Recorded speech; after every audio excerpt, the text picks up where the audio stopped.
Hello, welcome back to the channel. Thank you ಯಾರೆಲ್ಲ ನನ್ನ ಚಾನಲ್ನ ಸಬ್ಸ್ಕ್ರೈಬ್ ಮಾಡಿದ್ದೀರಾ, ಸಪೋರ್ಟ್ ಮಾಡ್ತಿದ್ದೀರಾ. ಫಸ್ಟ್ ಟೈಮ್ ಇದೇ ಒಂದು ವಿಡಿಯೋ ಮುಖಾಂತರ ನನ್ನ ಚಾನಲ್ನ ವಿಸಿಟ್ ಮಾಡ್ತಿದ್ರೆ, ರಿಟರ್ನಿಂಗ್ ಸಬ್ಸ್ಕ್ರೈಬರ್ಸ್ ಇದ್ದರೆ ಎಲ್ಲರಿಗೂ welcome and welcome back.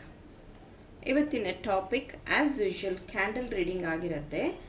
Open minded ಆಗಿ ಈ ಒಂದು ರೀಡಿಂಗ್ನ ನೋಡಿ. Take what resonate to you, leave behind which is not resonating to you. ಯಾವಾಗ ಫಸ್ಟ್ ಟೈಮ್ ನಿಮ್ಮ ಸ್ಕ್ರೀನ್ ಮೇಲೆ ನೋಡ್ತಿರೋ ಆವಾಗ ಇದು ರೆಸೊನೇಟ್ ಆಗುತ್ತೆ.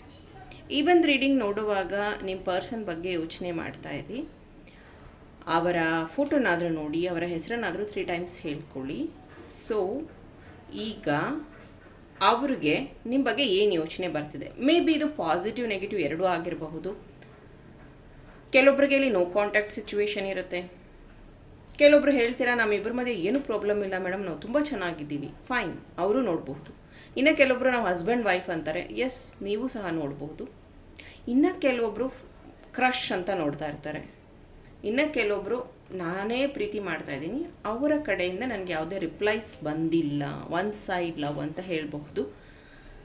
ಇದರಲ್ಲಿ ವ್ಯಕ್ತಿ ಅನ್ನೋದನ್ನು ಮಾತ್ರ ನಾನಿಲ್ಲಿ ಕನ್ಸಿಡರ್ ಮಾಡಿರೋದು. ನೀವು ಯಾವ ಒಂದು ವ್ಯಕ್ತಿ ನೆನಪಿಸ್ಕೋತೀರೋ ನೆನಪಿಸ್ಕೊಳ್ಳಿ, ನೋ ಪ್ರಾಬ್ಲಮ್.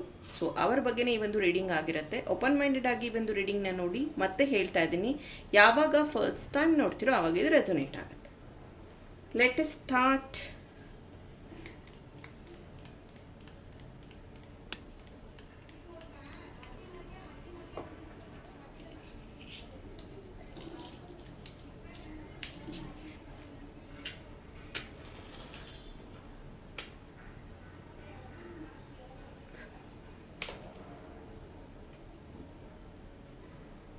ಈ ವ್ಯಕ್ತಿ ನಿಮ್ಮ ಬಗ್ಗೆ ಕನ್ಫ್ಯೂಷನಲ್ಲಿದ್ದಾರೆ ಈಗ. ಡೆಫಿನೆಟ್ಲಿ ಈ ಒಂದು ವ್ಯಕ್ತಿ ನಿಮ್ಮನ್ನು ನೆನಪಿಸ್ಕೊಳ್ತಾ ಕನ್ಫ್ಯೂಷನಲ್ಲಿ ಇದ್ದಾರೆ. ಮೇ ಬಿ ಅವ್ರಿಗೆ ಯೋಚನೆ ಆಗ್ತಿದೆ, ನೀವು ಸಹ ಅವರನ್ನು ಪ್ರೀತಿಸ್ತಾ ಇದ್ದೀರಾ ಇಲ್ವಾ, ಈ ಒಂದು ಕನ್ಫ್ಯೂಷನಲ್ಲಿ ಇದ್ದಾರೆ ಅವರು. ಕೆಲವೊಂದು ಸತಿ ಅವ್ರಿಗನ್ಸತ್ತೆ, ನನ್ನ ಬಲವಂತಕ್ಕೋಸ್ಕರ ಈ ವ್ಯಕ್ತಿ ಹೀಗೆ ಬಿಹೇವ್ ಮಾಡ್ತಿದ್ದಾರೆ ಅಥವಾ ಪ್ರೀತಿ ಮಾಡೋ ಥರ ಆ್ಯಕ್ಟ್ ಮಾಡ್ತಿದ್ದಾರೇನೋ ಅಂತ ಅವ್ರಿಗೆ ಡೌಟ್ ಬಂದಿರುವಂಥದ್ದಿದೆ. ಹಾಗಾಗಿ ಅವರು ಮೇ ಬಿ ನಿಮ್ಮ ಫ್ರೆಂಡ್ಸ್ ಹತ್ರನೋ ಅಥವಾ ನಿಮ್ಮ ಪರಿಚಯ ಹತ್ರನೋ ಅವರು ಅವ್ರ ಬಗ್ಗೆ ನಿಮಗೆ ಯಾವ ಫೀಲಿಂಗ್ಸ್ ಇದೆ ಅಂತ ತಿಳ್ಕೊಳ್ಳೋದಕ್ಕೆ ಟ್ರೈ ಮಾಡ್ತಾ ಇದ್ದಾರೆ.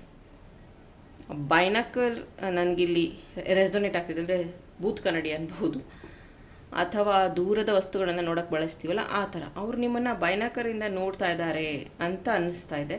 ಆ ಥರ ಅವರು ನಿಮ್ಮ ನಡೆ ನುಡಿ, ಅಂದರೆ ನೀವು ಯಾರ ಜೊತೆಗೆ ಜಾಸ್ತಿ ಮಾತಾಡ್ತೀರಾ, ನೀವು ಹೇಗೆ ಬಿಹೇವ್ ಮಾಡ್ತಾ ಇದ್ದೀರಾ, ಹೇಗಿದ್ದೀರಾ ನೋಡಬಹುದು. ಇಲ್ಲಿ ಯಾವ ರೀತಿ ಆಕಾರ ಆಗಿದೆ ಅಂತ, ಒಂದು ಪಕ್ಷಿ ರೀತಿ ಆಕಾರ ಆಗಿದೆ.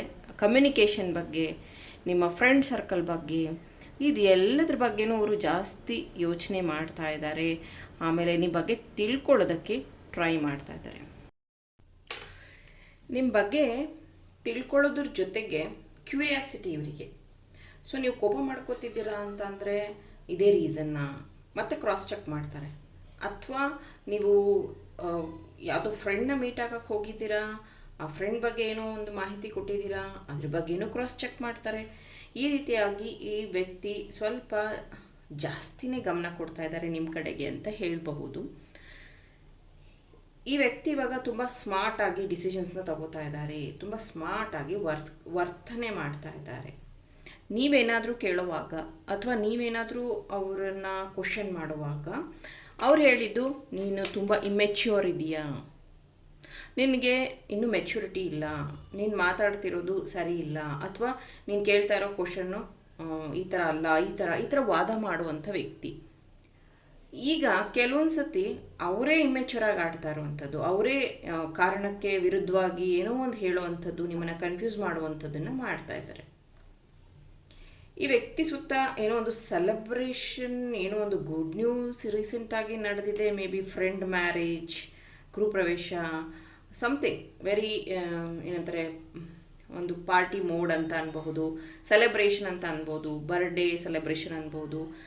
ಆ ಒಂದು ಸೆಲೆಬ್ರೇಷನ್ ಮೋಡಲ್ಲಿ ಇರುವಂಥದ್ದು ಈ ವ್ಯಕ್ತಿ. ತುಂಬ ಖುಷಿಯಾಗಿದ್ದರು, ತುಂಬ ಒಳ್ಳೆ ಒಳ್ಳೆ ಫೋಟೋಗಳನ್ನು ತಗೊಂಡಿದ್ದಾರೆ.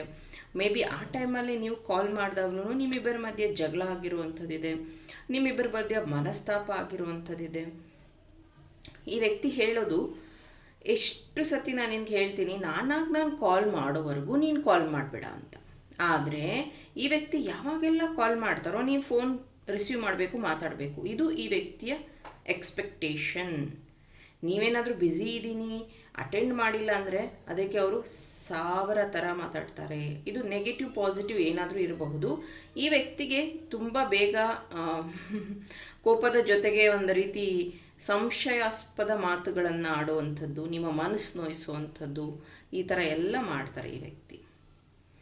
ಸಿಂಹರಾಶಿ, ಕರ್ಕಾಟಕ ರಾಶಿ, ವೃಶ್ಚಿಕ ರಾಶಿ, ಮಿಥುನ ರಾಶಿ, ವೃಷಭ ರಾಶಿ, ತುಲಾ ರಾಶಿ, ಕನ್ಯಾ ರಾಶಿ ಪ್ರೆಸೆಂಟ್ ಇರುವಂಥದ್ದಿದೆ. ನಿಮ್ಮ ಹೆಸರಲ್ಲಿ ಅಥವಾ ನಿಮ್ಮ ಪಾರ್ಟ್ನರ್ ಹೆಸರಲ್ಲಿ ಈ ಲೆಟರ್ಸ್ ಬರ್ತಿರಬಹುದು.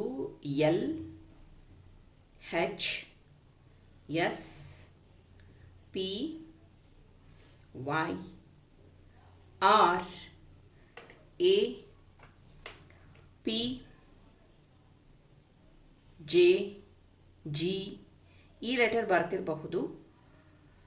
ಮತ್ತು ಈ ವ್ಯಕ್ತಿ ಇತ್ತೀಚೆಗೆ ಒಂದಷ್ಟು ವಿಷಯಗಳು, ಅಂದರೆ ನಿಮಗೆ ಲಿಮಿಟಾಗಿ ಅವ್ರ ವಿಷಯಗಳನ್ನು ಶೇರ್ ಮಾಡುವಂಥದ್ದು. ನಿಮ್ಗೆ ಎಷ್ಟು ಬೇಕೋ ಅಷ್ಟೇ ವಿಷಯ ಗೊತ್ತಾಗಬೇಕು, ಲಿಮಿಟ್ ಅವರು ಒಂದು ಇದನ್ನು ಕಂಟ್ರೋಲ್ ಮಾಡುವಂಥದ್ದು. ಆದರೆ ಆ ವ್ಯಕ್ತಿ ಹೇಗೆ ಬಯಸ್ತಾರೆ ಅಂದರೆ, ನೀವು ಎಲ್ಲ ವಿಷಯಗಳನ್ನು ಅವ್ರ ಹತ್ರ ಶೇರ್ ಮಾಡಬೇಕು. ನಿಮ್ಮ ಡೇ ಟು ಡೇ ಲೈಫಲ್ಲಿ ಏನಾಗಿದೆ ಎಲ್ಲ ಶೇರ್ ಮಾಡಬೇಕು. ನಿಮ್ಮ ಜೀವನದಲ್ಲಿ ಏನಾಗ್ತಿದೆ ಶೇರ್ ಮಾಡಬೇಕು. ನಿಮ್ಗೆ ಇವತ್ತು ಯಾವ ರೀತಿ ಫೀಲ್ ಆಗ್ತಿದೆ ಅದನ್ನು ಶೇರ್ ಮಾಡಬೇಕು. ಈ ರೀತಿ ಒಂದು ವ್ಯಕ್ತಿಯ ಎಕ್ಸ್ಪೆಕ್ಟೇಷನ್. ಜೊತೆಗೆ ಈ ವ್ಯಕ್ತಿಗೆ ನಿಮ್ಮ ಲೈಫಲ್ಲಿ ಯಾವುದೇ ಸೀಕ್ರೆಟ್ ಇರಬಾರ್ದು, ಎಲ್ಲ ಅವ್ರಿಗೆ ಗೊತ್ತಾಗಬೇಕು, ಟ್ರಾನ್ಸ್ಪರೆಂಟ್ ಆಗಿರಬೇಕು ಅನ್ನೋದನ್ನು ಬಯಸ್ತಾರೆ. ಏನೋ ಒಂದು ರೀತಿಯ ರೀಸನ್ ಹೇಳಿ ಅಥವಾ ನಿಮ್ಮನ್ನು ಮಳ್ಳು ಮಾಡಿ ಒಟ್ಟಿನಲ್ಲಿ ನಿಮ್ಮ ಹತ್ರ ಎಲ್ಲ ಮಾಹಿತಿನೂ ನೀಟಾಗಿ ಆ ಒಂದು ವ್ಯಕ್ತಿ ತಿಳ್ಕೊಳ್ಳುವಂಥದ್ದು, ನಿಮ್ಮ ಬಗ್ಗೆ ಮಾಹಿತಿನ ತಿಳ್ಕೊಳ್ಳುವಂಥದ್ದು ಮಾಡ್ತಾರೆ. ಅದೇ ಇವಾಗ ನೀವು ಆ ಮಾಹಿತಿನ ತಿಳ್ಕೊಬೇಕು ಅಂದಾಗ ನಿಮ್ಮನ್ನು ಅವರು ಲಿಮಿಟ್ಟಾಗಿ ಇಟ್ಟಿರುವಂಥದ್ದು, ಇಷ್ಟೇ ಗೊತ್ತಾಗಬೇಕು ಮಾಹಿತಿ, ಇದಕ್ಕೂ ಮೀರಿ ಗೊತ್ತಾಗಬಾರ್ದು ಅನ್ನೋದನ್ನು ಈ ಒಂದು ವ್ಯಕ್ತಿ ಮ್ಯಾನೇಜ್ ಮಾಡ್ತಾ ಇದ್ದಾರೆ ತುಂಬ ಚೆನ್ನಾಗಿ. ಇದು ತುಂಬ ದಿನಗಳಿಂದ ಮ್ಯಾನೇಜ್ ಮಾಡ್ತಿದ್ದಾರೆ. ಇದು ಕೆಲವೊಬ್ಬರಿಗೆ ಗೊತ್ತಾಗಿದೆ, ಕೆಲವೊಬ್ಬರಿಗೆ ಇನ್ನೂ ಗೊತ್ತಾಗಿಲ್ಲ. ಇನ್ನು ಕೆಲವೊಬ್ಬರಿಗೆ ಅವ್ರು ಹೇಳ್ತಾ ಇದ್ದಾರೆ, ನಮ್ಮ ಮನೇಲೆಲ್ಲರೂ ಗೊತ್ತು, ನಮ್ಮ ಪ್ರೀತಿ ಬಗ್ಗೆ ಗೊತ್ತು, ಈ ರೀತಿ ಹೇಳ್ಕೊತಾ ಇದ್ದಾರೆ. ಬಟ್ ಅವ್ರ ಮನೆಯಲ್ಲಿ ನಿಮ್ಮ ಪ್ರೀತಿ ಬಗ್ಗೆ ಗೊತ್ತಿಲ್ಲ. ಹೀಗಾಗಿ ಅವರು ವಿಷಯಗಳನ್ನು ಹೈಡ್ ಮಾಡ್ತಾ ಇದ್ದಾರೆ. ಮೇ ಬಿ ಒಂದಷ್ಟು ವ್ಯವಹಾರ, ದುಡ್ಡಿನ ವಿಚಾರದಲ್ಲಿ ನಿಮ್ಮ ಹತ್ರ ಸುಳ್ಳು ಹೇಳಿರುವಂಥದ್ದಿದೆ. ಮೇ ಬಿ ಇದು ನಿಮಗೆ ಮುಂದಿನ ದಿನಗಳಲ್ಲಿ ಗೊತ್ತಾಗಬಹುದು. ಈ ವ್ಯಕ್ತಿಗೆ ಇತ್ತೀಚೆಗೆ ತುಂಬ ಅಂದರೆ ನಾನು ತುಂಬ ಸ್ಮಾರ್ಟ್ ಅಥವಾ ನಾನು ತುಂಬ ಇಂಟೆಲಿಜೆಂಟ್, ನಾನು ಈ ರೀತಿ ಇರಬೇಕು, ನಾನು ಹಿಂಗಿರಬೇಕು, ನನ್ನ ಐಡಿಯಾಸ್ ಇದು, ನನ್ನ ಬಿಸ್ನೆಸ್ ಈ ಥರ, ನಾನು ಹಿಂಗೆ ಬೆಳಿಬೇಕು, ಈ ಥರ ಒಂದು ಏನೋ ಒಂದು ಜೋಶ್ ಅನ್ಬಹುದು. ಅಥವಾ ಅವ್ರ ಫ್ರೆಂಡ್ಸ್ ಜೊತೆಗೆ ಸೇರಿ ಇವರು ಈ ಥರ ಆಡ್ತಾ ಇದ್ದಾರೆ ಅನ್ಬಹುದು.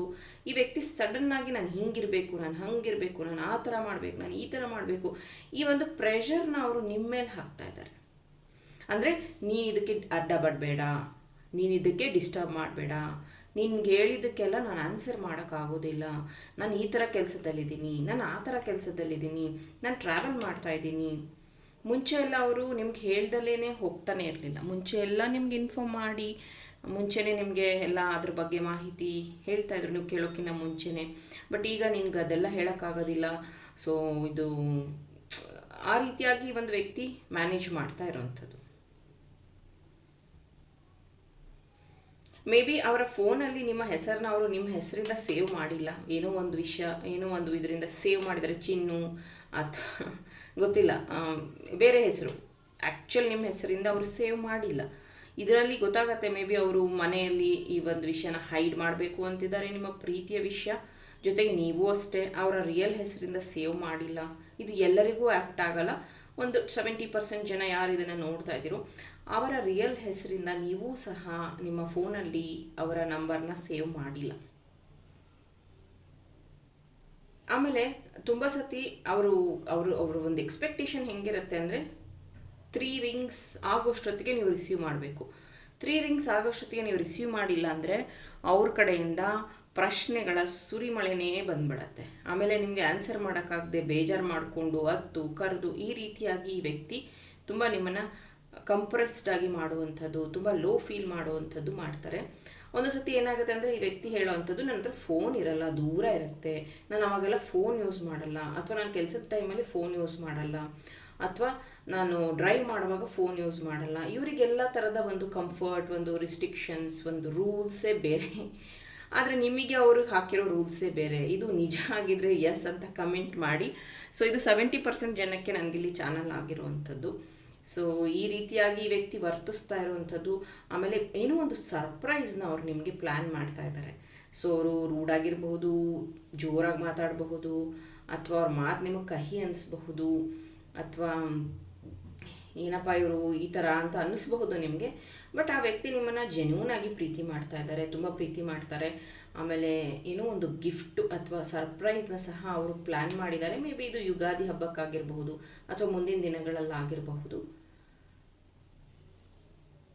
ಇದು ನಿಮ್ಮ ಪರ್ಸನ್ ಕಡೆಯಿಂದ ಬಂದಿರುವಂತಹ ಮೆಸೇಜಸ್ ಆಗಿತ್ತು, ಚಾನಲ್ಡ್ ಮೆಸೇಜಸ್ ಆಗಿತ್ತು. ಐ ಹೋಪ್ ಈ ಒಂದು ರೀಡಿಂಗ್ ನಿಮಗೆ ಇಷ್ಟ ಆಯಿತು ಅಂತ. ಇಷ್ಟ ಆಗಿದ್ದರೆ ಲೈಕ್ ಮಾಡಿ, ನನ್ನ ಚಾನಲ್ನ ಸಬ್ಸ್ಕ್ರೈಬ್ ಮಾಡಿ. ಇನ್ನೂ ಇಂಟ್ರೆಸ್ಟಿಂಗ್ ಟಾಪಿಕ್ಸ್ ಜೊತೆ ನಿಮ್ಮ ಜೊತೆ ಜಾಯಿನ್ ಆಗ್ತೀನಿ. ಟಿಲ್ ದೆನ್ ಟೇಕ್ ಕೇರ್, ಬಾಯ್.